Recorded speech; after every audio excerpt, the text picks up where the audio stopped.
Let's jump right into integration by parts. I'm assuming you've seen some sort of quick book derivation of the fundamental formula. The idea, of course, is that we're undoing the product rule for derivatives in the situation where we're doing antiderivatives. And it's the technique that's often used for integrating a product. You don't absolutely have to be staring at a product in order for integration by parts to work. There's a few examples where you can use it cleverly even if your integrand is not obviously a product of two things. And also, if your integrand is a product of two things, it doesn't mean you always use integration by parts. But there's a very, very close link there. You should remember that your first tool is basic algebra. Your second tool is simple substitution, and combine those two. Only after you're pretty sure those won't work, maybe you should think about trying parts, and you might need to use algebra and simple subs together with those guys. I'll show you versions for indefinite and definite integrals that are really similar. One quick word, this is actually a much more central topic than it appears at first. We're going to look at it just in the context of explicit integration problems and a very explicit technique, but it's actually a much deeper thing that you'll see if you go more in more advanced topics. So our fundamental formula is integral u dv is uv minus integral v du, and that's a very standard notation. The u is showing up not as a substitution variable exactly, but in a slightly different role. And we're going to just go ahead and see how that notation and how the formula helps us do these problems. So let's do an example. We've got the integral of x e to the minus 5x dx is a classic setup for parts. We've got something where if the x weren't there, it would be pretty easy. Tiny little substitution or something we might even be able to do in our heads. But the x is there, so we've got something that's a product of two functions. And there's other features that I'll go through as we go through the example that make it a no-brainer pretty much for parts. So the first thing you need to do is you need to pick your u and your v. So you're going to split this up into something you're going to call u and something you're going to call everything else that you're going to call dv.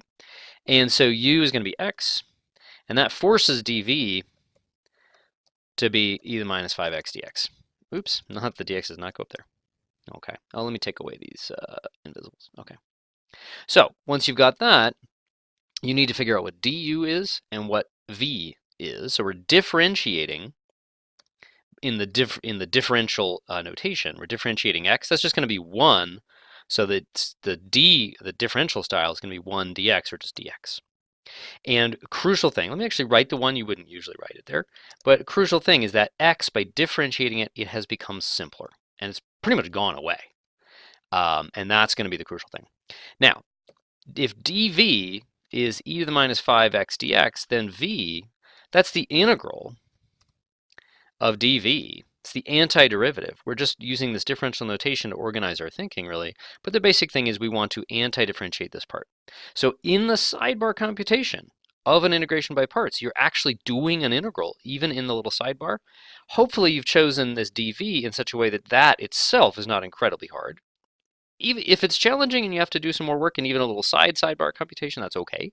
But usually you choose something that's not incredibly hard to do on its own. So we don't even usually write this explicitly. We just say, okay, v is supposed to be the integral of that sucker. Well, there it should be basically e to the minus 5x, but that would bring down a minus 5 with the chain rule. And so you want a minus 1/5 to cancel that out.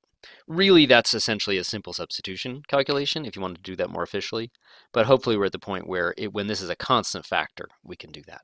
Okay, so now we're good. Now we can use the rule. Okay, so I'm going to just copy this maybe down here. Oh, and I got a space or something I don't need. Okay, so that's going to be, that's the udv, so then it's going to be u times v. So in this notation where we got this little 2x2 table, it's going to be the diagonal here, uv, ooh, that's not what I wanted, but it was cool though, minus 1/5 x e to the minus 5x minus, don't have the formula right in front of us here, so that minus is really crucial. As with all things integration, there's lots and lots of minus signs. There was a minus sign here, notice, from the little simple substitution. There's a minus sign here, which is a pretty novel one, which comes from undoing the product rule. There's minuses involved in all kinds of stuff, and we have to be very careful with those. Okay, so that's going to be minus, and then a minus 1/5 integral of e to the minus 5x dx. So here, this is the v du. So v is this whole thing, and I went ahead and took out the constant right in front of the integral, because you should always just have a habit of taking constants out in front of integrals. It simplifies things.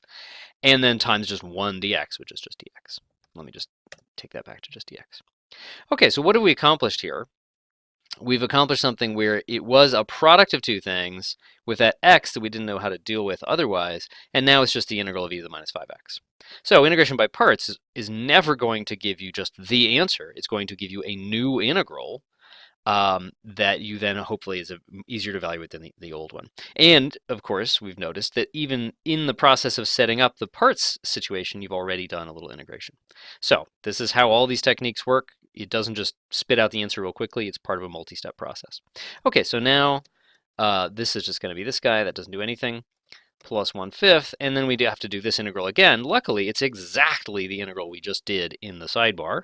That's a little special to this kind of case, but it's often going to be a similar integral. And that's going to be another minus 1/5 times e to the minus 5x. Okay, and now that we're actually getting to our final answer, we really should put in the plus c. Very much like substitution problems and a lot of things where you do an integral as a side computation, we didn't need a plus c here because all we needed is any one function that makes this work, any antiderivative of this dv. At the end, when we're finally announcing our final answer, we're probably going to say, well, I think if people wanted the general antiderivative for this, so I'm going to put a plus c at the end. But you only ever have to put it at the very, very end of the computation. Okay, then let's clean that up just a little bit. You know, there's an e to the minus 5x that's a common factor here, very common. And let's take a 1/25 out, actually. Okay, and then we're going to, it's minus 5x minus 1, and then plus c.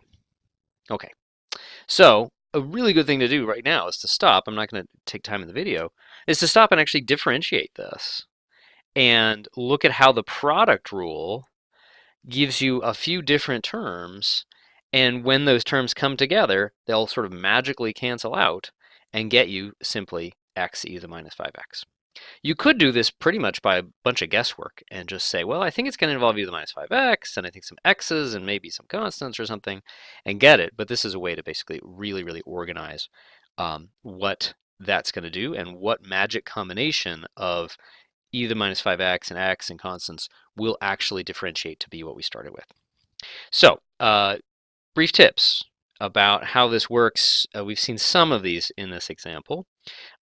You choose the splitting up. Here it was fairly clear how to split it up into the u and the dv, but it's not always obvious, and sometimes there's different paths you can take, and some of them will be dead ends. You must be able to differentiate whatever you split up as the u and the dv. You have to be able to anti-differentiate that dv, and hopefully it's fairly easy to do that, and you can do it fairly quickly in the sidebar computation. What's the next tip? It very much helps if the u that you choose, that's going to be the thing that's going to be differentiated.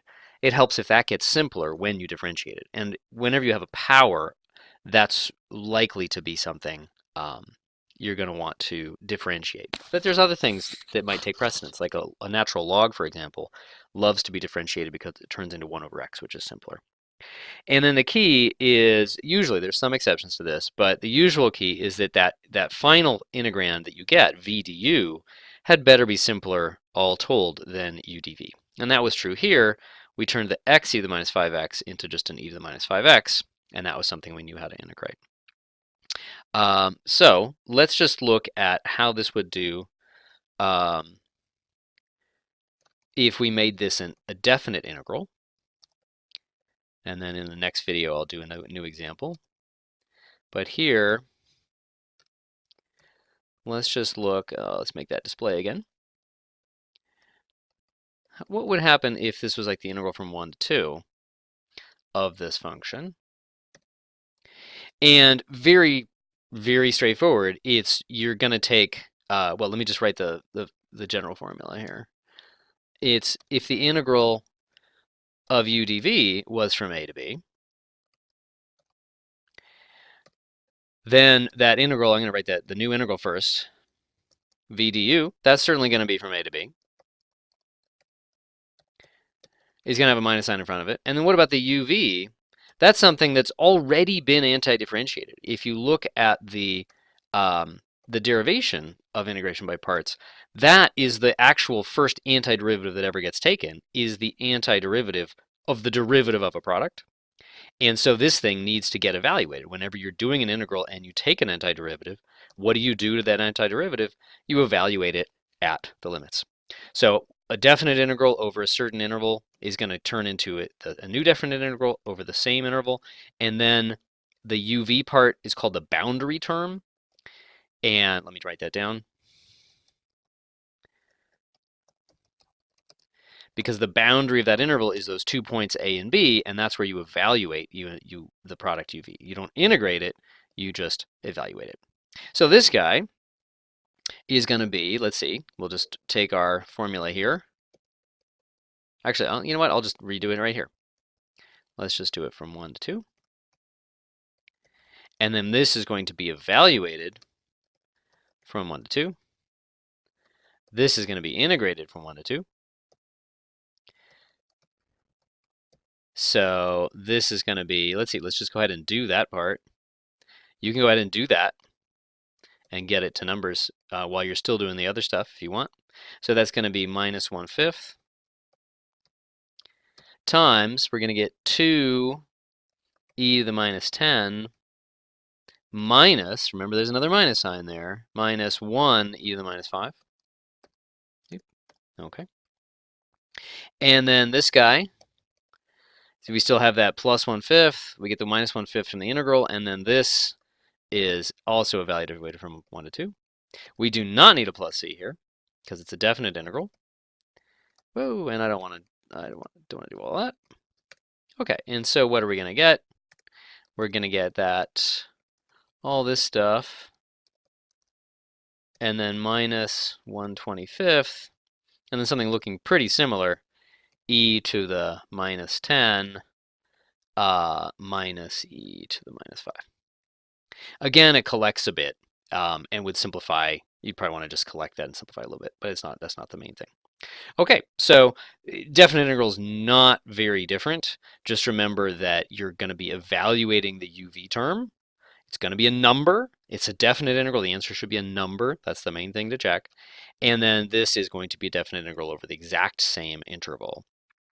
Again, in more advanced uses, we think really much more hard about this boundary term and what it means, and sometimes getting rid of it in clever ways. But that's good enough for now.